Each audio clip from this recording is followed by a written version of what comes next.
This is the most remote settlement in the world, in the middle of the South Atlantic Ocean. The nearest settlement to Tristan Da Cunha Island is another island 1,451 miles away. The nearest continental city is about 1,724 miles to the east. The closest location to the west is Rio de Janeiro in Brazil. I'm sure you will be shocked after what you hear about the island. It is the most remote inhabited place in the middle of the South Atlantic Ocean. This island, Tristan Da Cunha, is one of the islands affiliated with the United Kingdom in the same group as St. Helena and Ascension Islands. Although all are isolated places from the world, Tristan Da Cunha is the farthest point thousands of kilometers away from civilization. It's so far that, for example, if you want to go to the island from Turkey, you can first stop by Cape Town in South Africa. And if there is space, you can get on one of the cargo ships that only depart 8-10 times a year. And if you're lucky, you can reach this island after a journey that will take at least 6 days. You can also reach the island with incoming boats, but this would be a much longer, dangerous, and exhausting journey. Since there is no airport on the island, sea travel is the only transportation option available. And there it was, Tristan Da Cunha Island in all its glory. This is the most remote point in the world where life is constantly present.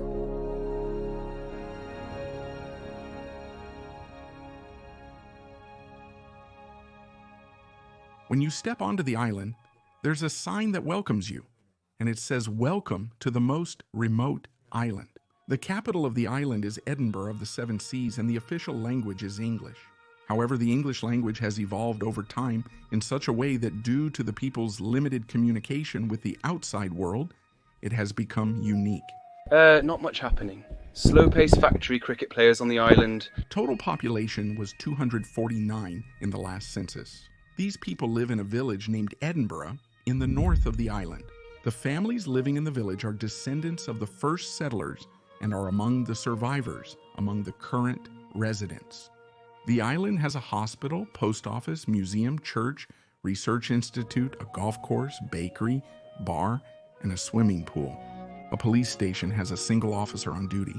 Since the crime rate is close to zero, a single police officer can maintain control of the entire island. There's also a school on the island, and education is generally provided through the cooperation of teachers and parents. The school offers education to children of all age groups, but the number of students is low. Therefore, sometimes children of different ages can be educated together. This island was a completely empty place where no human lived about 200 years ago. The island was first discovered in 1506. Captain Tristan Da Cunha discovered this volcanic island in the South Atlantic during a sea voyage. Despite not being able to land due to harsh weather and waves, the island was named after him for his discovery. Over time, the name Tristão changes to Tristan.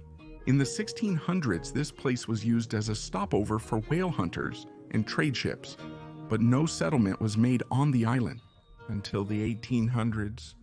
England officially annexes the island to prevent the French from using this strategic island while they are fighting with Napoleon. They also leave soldiers and civilian settlers on the island after ensuring the necessary conditions. However, most of them leave after a short while, except for one person, William Glass. This English soldier named William convinces his family as well, and they start living here.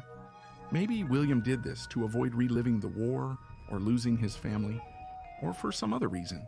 As time goes by, many people settle on the island, and today the descendants of those first settlers still live on the island.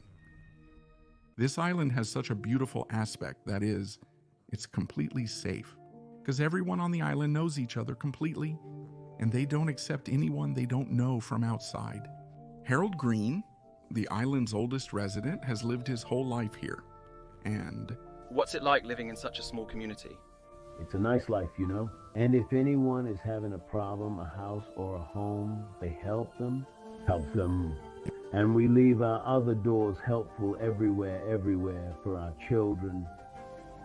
There is no door. fishing and potato farming are the primary livelihoods for the Cunha people in Tristan. They have become masters in these areas. The people are completely helpful and good people. They also do animal husbandry, and because this is limited, they pay great attention to the animals. The creatures in the sea surrounding the island are extraordinary. In beauty, especially The seaweed forests look amazing.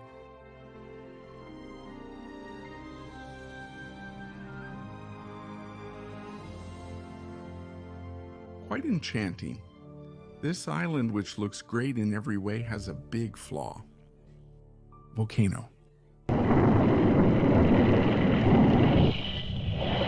The island is about 1 million years old and is entirely volcanic. Hundreds of thousands of years ago, melted rock or magma exploded through the Earth's crust and rose across the ocean. Over time, the lava cooled and formed this island, which is 1.24 miles high, and where people will live in the future. Although the island of Tristan Da Cunha is isolated from the world, it is not alone in its region. There are 2 more islands named Inaccessible and Nightingale, just west of the island. It's impossible to live on these 2 islands. The island named Inaccessible is full of high cliffs and is a very dangerous place. While it may be inaccessible for humans, for the island's own inhabitants, birds, seals, and penguins, this is a tremendous place that humans cannot reach.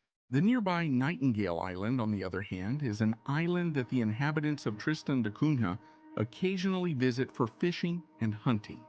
The inhabitants of Da Cunha lead a quiet and peaceful life, but years ago, that was about to change.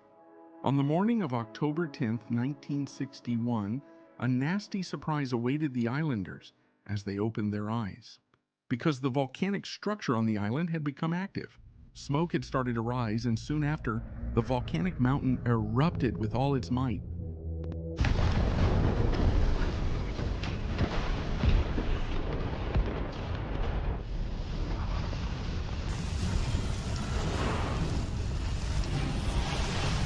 The lava was almost leveling the village.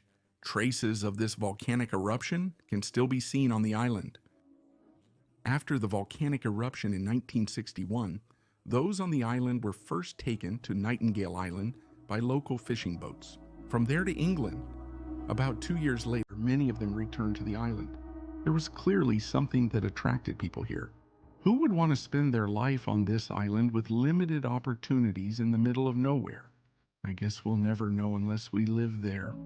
And the interesting feature of the island is that money is not used, except for exceptions. Money is only exchanged when tourists coming to the island buy products like souvenirs. The islanders prefer to barter in their daily lives, a method that mankind found hundreds of years ago. In my opinion, they're doing the right thing.